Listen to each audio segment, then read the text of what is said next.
Okay. No, that's fine. I understand. No, I don't need help with anything else.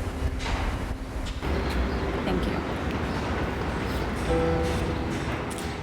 I'm Rachel. I lost my leg in a car accident 8 years ago, and I just had a surgery a few months ago and got this bill in the mail right after I lost my job due to the pandemic. Apparently, they were my anesthesiologist. I didn't realize that I would have to choose between being awake for intensive leg surgery or paying my rent next month. You know, when I got that bill, I felt like a criminal. It made me feel like I did something wrong when all I did was have a life-changing surgery that allowed me to walk again. And now I have a bill for $1,165.62.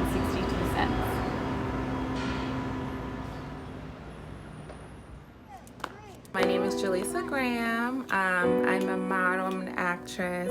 I'm a mom and a foster mom, and I was born with a limb difference. So I was born missing the lower half of my right arm.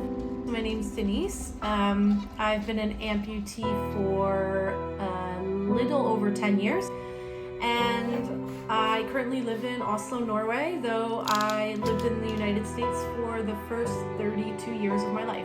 My name is Andrea. I am a registered nurse here in New York. I happen to be one of the first registered nurses who uses a wheelchair to get through nursing school here in New York City. I do get pains from overusage in my left hand, actually. Doing activities and things that I do to make up for this, the part of my arm that's missing. So I'll have shoulder pains, I'll have back pains, and it's mostly just from leaning extra. After I broke my leg, for about 17 months, we tried a lot of different things, but ultimately the best solution was the amputation of my leg. I haven't had a wheelchair from insurance for over the last 7 years, and a chair for me costs upwards of $9,000–$10,000. And thankfully, I have great friends that will fundraise and crowdsource, but if I didn't have that, and for the rest of the community that doesn't have that, what do we do? Do we just say, okay, well, good riddance, okay, put you in a corner, stay home? The process of me actually getting my prosthetic was a very lengthy process. It was stacks and stacks of paperwork that I had to do and fill out. And I don't know, ridiculous questions to me about why I would need an arm and why this is important. I'm gonna give you an example, like, well, can you brush your teeth? And if you can, well, then you don't need another arm. When I met my now prosthetist, I think he was appalled at the condition of the foot that I had, that I was walking in. I just had like chunks of carbon fiber like flying out when he took the leg off, and he's like, how have you been walking on this and for how long? And why have you not had it fixed? I said, well, I'm American, and as an American amputee, you just kind of learn to, take it really like all the way to the end.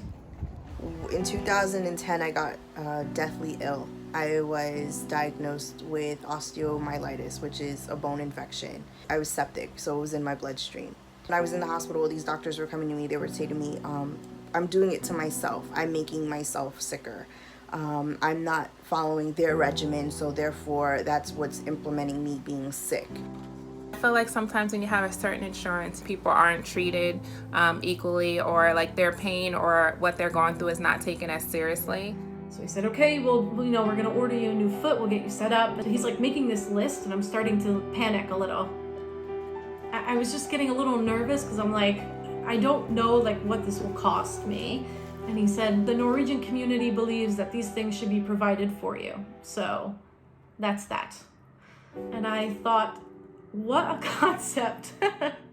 I just like truly broke down in tears, because it's just been like, I didn't realize how stressful it's been since the beginning. It's insane to me that we're so low on the totem pole for care, and when we do need to come together, we're silenced. We're silenced because they're like, money is more than what you're worth. So then where's that money going? Let me know, because when I look at the stock markets, I see that your company is still high, which means that you're still bringing in money, which means that I should be able to get what I need, but no.